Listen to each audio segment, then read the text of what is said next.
Hey guys, welcome back to another episode of Dave and Chris. And this week, our special guest, my guy, Kylie. Yeah, what's up, With man? energy. Thanks for having me. Thanks for having me. So, this week, no club football, no Premier League football.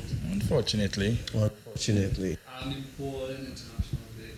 It's so annoying. So annoying. Very annoying. And there's no other place to start than with the CONCACAF Nations League. Martinique won Trinidad Tobago. So as you can see, I'm a very patriotic individual. That's why I bought my Trinidad hat. But for me, that match, from what I saw, that was the closest thing to embarrassing. An embarrassment for our football nation. We look terrible. Martinique, even if it's an away game, going to Martinique and getting a draw. Easy points. Yeah, to me, it's like a defeat. It's like a defeat. Yeah. When you watch the quality of football that we produce, to me, it's like a defeat. But a point is a point nonetheless. Well, what is wrong with Trinidad football? We came off of on a high with the USA win World Cup Right. qualifying, and since then we haven't won a game. I think it's all about the development of the youth and the team itself. We're not seeing any progress happening. Yes, we won the last game. Yes, it basically for us was like a nothing game, like basically just knocking America out of the World Cup.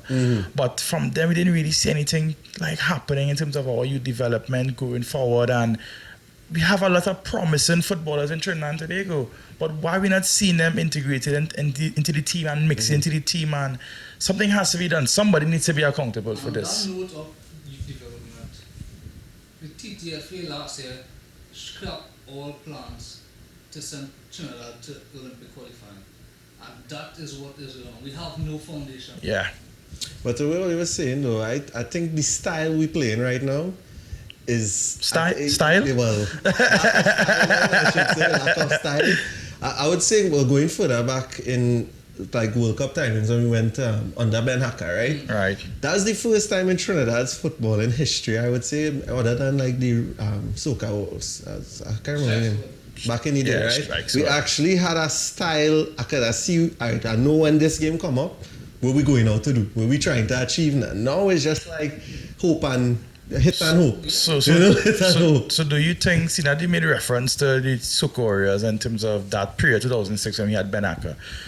So would you say that that we need an international manager, because we try Russell Latapy, we try Dennis Lawrence, for me the same old khaki I pants. think we played some of our best football since 2006 under Stephen Hart. Okay. Stephen Hart was our best coach since Ben Hacker. And I don't know why they sacked him, to be honest. I don't know what politics there is Most in the likely. TTFA board, but Stephen Hart should not have been sacked. Okay. I think though they probably wanted somebody who, I guess, not a foreign manager because of the relationship they might be able to build with the players. Probably someone that they could relate to and Yeah, understand, yeah. and probably have that level of respect, seeing that they played for Trinidad and Tobago on the highest level at the World Cup. So, but for me, it's not That doesn't working. always translate. Yeah, That doesn't always translate to management. Well, Lawrence has been in England for the majority of his career. It come like he is an international manager. Yeah, but do you think he has enough experience to be an international manager? To carry us to the highest level? Yes, playing at the level is one thing, but we see with Thierry Henry, one of the greatest footballers to ever grace the English Premier League, went to Monaco and was one of the worst managers. Gary Neville. Who's Gary Neville first? Why No, I just saying, Henry was the first team to remind us. And we're gonna say the same thing about Lampard just now. Right? Well. It's as my friend says, he got a good draw. He's getting good draws, you know. I have a colleague or a friend. He said Lampard's getting good draws, so you know. Huh? Who said that? No. I don't like to call names. No, man. He knows himself. He knows himself. So yeah, I just think. Lawrence has been Roberto Martinez's assistant at Wigan and at Everton. Surely he has enough experience to take the Trinidad. Yes, I understand why you say that, but for me, I think that being an assistant manager and being a manager is two different kettle of fish. That's like saying Mikel Arteta could manage Man City. No, I wouldn't say that. I remember we wanted him at one point. Arteta needs to go and branch out, play a couple, probably play in the championship. That's why I felt like Lampard has a better chance of being a successful manager over the likes of Solskjaer and Solskjaer was a head coach in Norway. Norway. Still. Norway. Still. Norway, yes. Experience. Yes, no, in Norway. But it's still experience. Compared to managing, it might be difficult to say, but one of the greatest football, I don't even want to say this, clubs in the world, Manchester United, unfortunately.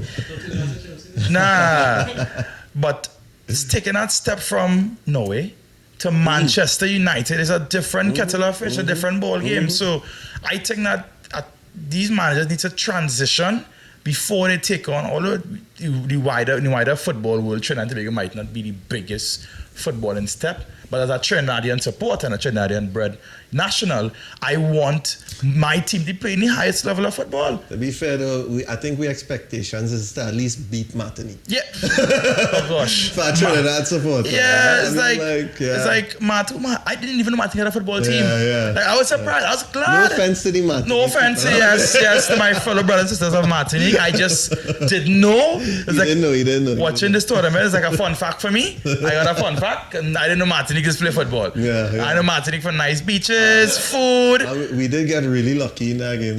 To strip. We did have a good Gold Cup campaign last time. Yes, but and we didn't. We drew Guyana.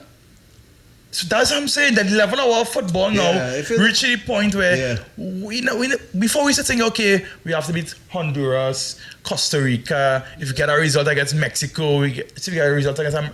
But now I'm afraid of St. Lucia. I'm afraid to play St. Kitts.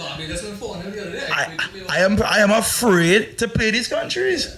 So and that's just really the level of our deterioration of our football. And that's just poor. So I don't want to say sack Dennis Rowan because I believe you should give a manager time to implement his philosophy. Like 3 years now. Yes, but I think that coming off of the Gold Cup and that performance from the Gold Cup, I think, okay, he has one major tournament in the bag. Let's give the manager time because we have a culture where we sack. And if we sack managers frequently, they don't really get to bring their philosophy and their style. Sound like Chelsea, did it? On to the next one. Yeah, on to the next topic. You're right though, because Trinidad used to be the best team in the Caribbean. Yes. No. Some Jamaicans might might protest you on that. But okay. Both sides. So one love. Jamaica we was here and Trinidad was here, but now Jamaica has even Jamaica, even Haiti.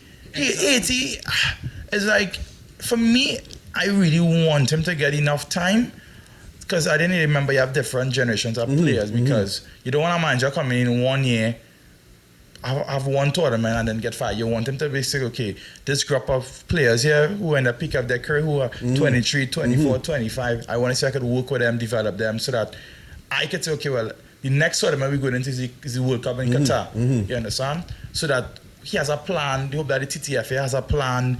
Hope that the footballers themselves, because at the end of the day, yes, you can blame the managers, the coaches, different things, but the players themselves have to be accountable. These players are playing in MLS. We have some MLS players, and when you watch MLS level, though, but it's still okay. How many Martinique players are playing in MLS? True. You understand? True. How many of the Guyana players are playing in MLS? So that we have some level of experience and exposure because we have Zlatan in the MLS, we have Wayne Rooney in the MLS. You understand? We have Nani in the MLS. But they don't go there to start their careers. No, but Ruben Jones is a crucial player for Seattle. Exactly. And he just not stepping. We have Kevin Molino also. So we have some players, even Daniel Cyrus who had a stint in the MLS also. So we have some. Levi played in Holland. Exactly. I think it's just because we lack in this identity. I think, well, yes, we was bringing reference to our last coach, but I think since Ben Hacker, we lose football identity as a nation. Like, these guys, they come in from structured systems. The MLS is like these professional clubs now. So when they come into a system now where it's just like hit and hope, we might get a goal for a penalty like in the last game. Understand? You're not putting the players in the right position to express their talent, man. But for me, I am also a bit more optimistic, seeing that we have these Nations League, that the so-called international friendlies, which were basically a club's nightmare, because that's usually when their star player gets injured. All the time. So I just feel that with the introduction of this now, we will have players actually playing more together and playing for a purpose together. So it's not just, okay, guy, yeah, I'm going to win a cap, I'm going to show up, then I get paid, you know? Exactly. It might be the greatest trophy available, but it's still a trophy. Alright. I'm excited. I think we will make it out of the group. I mean, we currently last 1 point. You have faith that we're gonna make it out? I have to say yes. I am. You're a patriot. I'm a patriot. We're gonna do it. First place make it. But I think there's a possibility. It's just that the players to me need to be accountable. Yes, you can change our system, our structure, yes, but at the end of the day, the players are the ones who go in when they feel and performing. You understand? So I believe that we have to invest in the youth. We have to invest in this young team, because Lawrence, he did get rid of some of the experienced players, which I don't have a problem with, but you still need some experience. I don't have a problem with you saying, you know what, you guys had your time to move a fresh bread. This is me implementing my strategies. I don't have a problem with that. But yeah, the players have to be accountable on some level. Well, we have Trinidad and Martinique, the reverse fixture tomorrow. Yeah. Me and Chris might go to the game, what but that maybe. What do you think the result will be then? I think. But we haven't played at Hays, the Griffith Stadium, since the win against Panama in World Cup qualifying. I think that it's a difference playing away that. No, it's not difficult game to call, but I think that something about sports in Trinidad and Tobago, once the country rally behind the team, something about sporting events, like for instance CPL, like for instance even matches in the Stadium, the atmosphere is electric, and I think that could be the defining factor in us scraping a 2-1. You understand, against Martinique. No clean sheet. I'm looking at Facebook comments on TTFA Facebook page, and people do not want to support the game because of the politics that going on in the TTFA board right now. Yeah, but at the end of the day, the bigger pictures, even if they don't support it, who is going to feel the repercussions? Our country. You understand? So I believe that even though, despite the politics, the bigger picture is the development of our national football, our national team, because at the end of the day, we all are Trinidadians, and we all want to see our country at least beating Martinique. No offense to my Martinique brothers and sisters, we love you.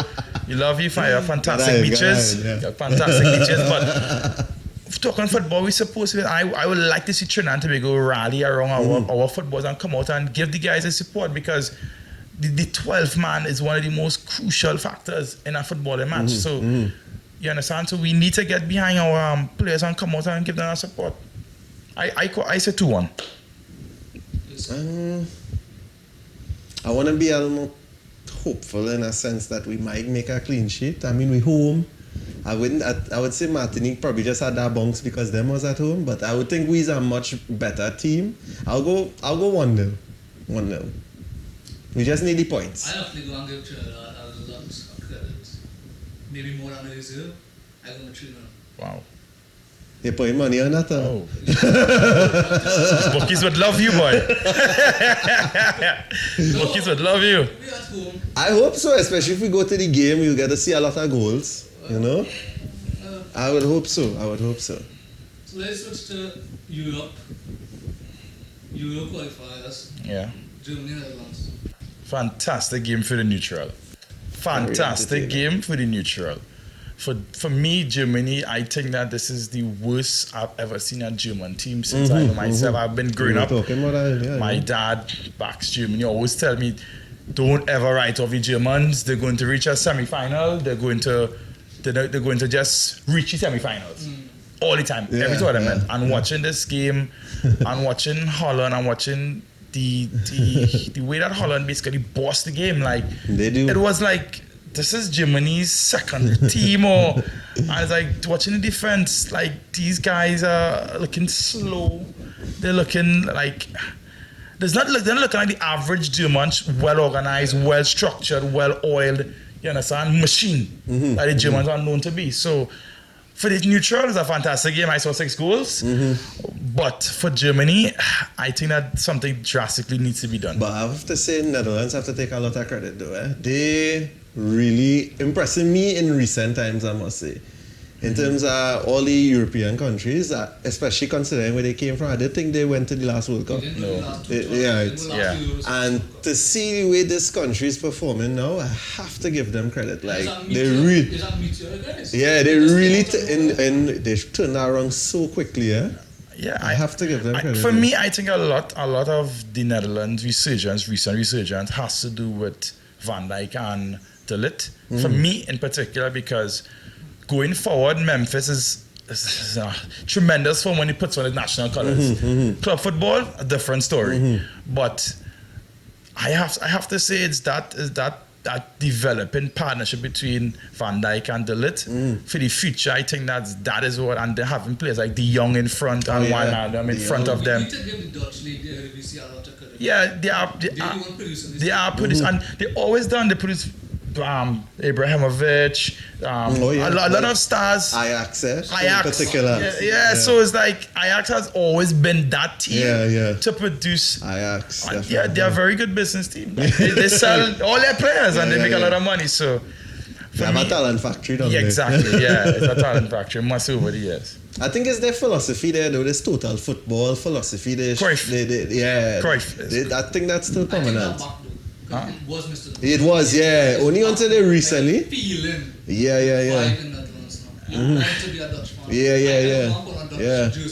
I think that's a little bit pushing it to the extreme there, but I mean, if you look at that, when how they perform in Champions League, I mean, that kind of came out of nowhere in a sense. Well, for me, I always believe in Champions League football. Or every season, it always have that one team. It always have that one team that surpasses expectations and. Tottenham got lucky. Do even go into this. Do even go into this handball. Do even go into this Tottenham conversation because damn lucky. I don't understand what is the. I need someone to break down the handball rule for me now, because for me, I know before it has something called like intentional handball or if you handball. It's intentional was removed from the laws. So because of the understanding of the intent. So Llorente jumping to head a ball, hand was in the air, wasn't in a natural position downwards. His hand was arched, the ball hit his thigh, his hand onto his thigh and went into the goal. How is that a goal? That game was still under the old laws, the 1890 laws. But now the amended 1920 laws, if that was to happen now, it would have been trouble. I am still hurt because I thought that was my team's best chance to win a Champions League. But that's a topic for a different day. That's another conversation. But it was a really good game though, Netherlands. So we were on the topic of Euro qualifiers. Who's your favourites to qualify for Euro? Well, the usual suspects. Portugal, France, Belgium look really good without playing some of their star players. Even France look really good without playing some of their star players. We are for the entire thing. Who do you think taking it? I mean, of course, some good countries there. There are some pretty strong teams. That's a trap. Yeah, that's a trap. I remember a lot of previous tournaments when Netherlands was like, this is the year. This is the year. Every tournament, the Dutch have it. The Dutch. The Dutch. And then there's always fall short some way. But they have a curse. But I must say, the fact that you have players like Wijnaldum and Van Dijk who know how to win. Remember before these players didn't really win things. So winning is something like. Remember they have players like Schneider and Robin who win and stuff too. Yes, true.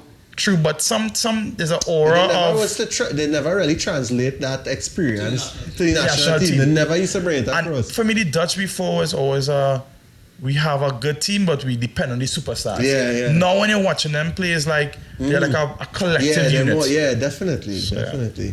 So quickly, Premier League weekend back this weekend coming. Let me get your predictions for the Premier League. So let's start with Liverpool Newcastle. Liverpool. Have to, had it. Score 3-0.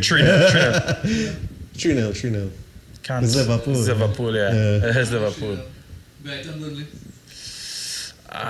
Brighton 1-0. Brighton home. 1-0. Yeah, I'll go this I'll side. say 2-1 Burnley. United Leicester. Leicester City all day. Jimmy Vardy scoring 2 also. Predict that. 1-0. Let's Leicester. say 1-1. Hmm? Yeah. Sheffield and Southampton. Gosh. 0-0 draw. Yeah, and 0-0, yeah. I don't trust neither of those 1-0 teams. Sheffield. Spurs and Palace. I have a team going on the show, right? Palace 1-0. You better don't go for Spurs win, Spurs. Yeah. I think Spurs will get the edge. 1-0. 2-0. 1-0 against 1-1. Yeah, of course. Chelsea who? Wolves. That's a tough one. Yeah, that's a hard That's game to a- call, no? yeah. Those I would teams are on the say- same level. Yeah. They're on the same level. Like, We did talk about it and we said 2-0. Your opinion, Shane? that's a tough. Wolves. I will go against Chelsea. Yeah, I actually like Wolves and I like Yeah, the style Wolves of are really football, good so I team. go in Wolves.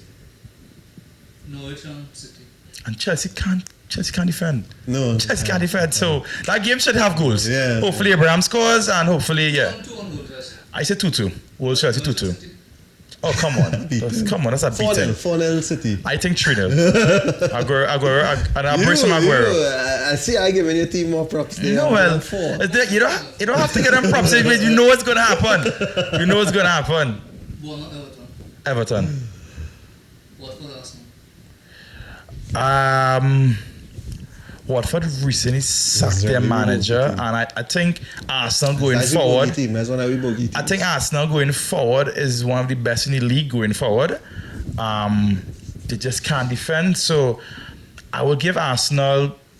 Maybe I think a 3-1 or a 3-2. I think this game will be a really good game. This is the game to watch for the neutral. I think this is the game to watch for the neutral over the weekend. 2-1, 3-2, but a 1-goal difference. 1-1. Could go either way. 1-1. And I think we have a Monday game. Yeah, we do. Without West Ham. No. West Ham, Aston Villa, they recently came up, but I wouldn't. I mean, they still ain't show me anything that they're going to do something this season. They invested there, but I go 0-0 or 1-1. A draw. Yeah, a draw. 1-0 West Ham. Yeah, it's great. It's a great pick. Guys, for this part of this episode, we have a part 2 coming, a big debate on is Manchester City a big club or not. If you like this video, give us a thumbs up, subscribe, and we'll see you for part. See ya.